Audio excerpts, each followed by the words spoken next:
One great thing about going to saltwater aquarium trade shows is that you get to see gear before it hits the market. And sometimes there's a bit of time between when you see it and when you can buy it, but that's no longer the case with the Two Little Fishies AlgaeScrape and LittleScrape. These things are now available for purchase. So let me walk you through these two things, because there's some features in here that Julian really did a great job on.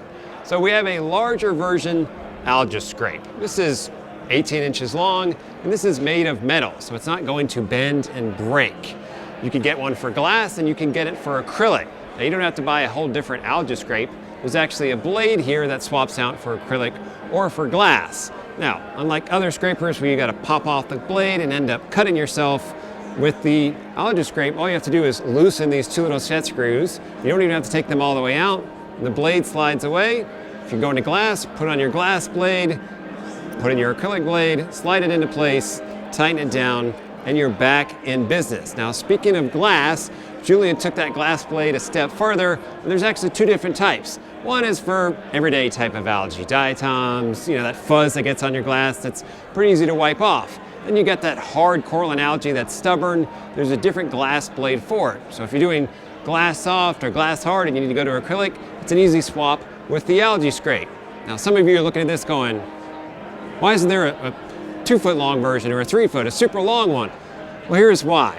First of all, to get this to really scrape, you have to get the angle right. So if you're 30 inches down in a tank and you got 30 inches hanging out way out here, you're very likely going to be hitting the lights or getting any coral that's in the tank. Also, the longer that this becomes, the more flexible it becomes, you would likely bend it or break it.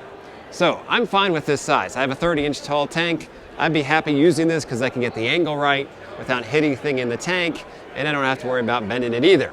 Now, let's talk about going the other direction. There's also the small version. This is a LittleScrape for you planted tanks or nano-type people who have a smaller tank. This is about 12 inches long. Now, even if you have a bigger tank like me, this can still be useful because maybe you got to get in there and really scrape, but you got to get in a corner and there's a pump in the way or a coral that's overgrown.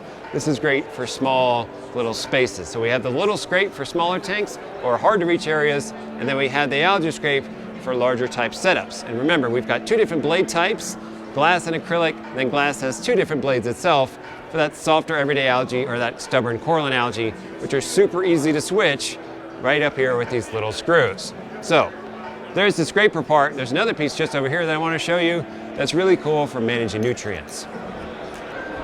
Bio pellets are a great way to control nutrients in your tank, but you can't just load your bio pellets into your media reactor because it's going to gum up.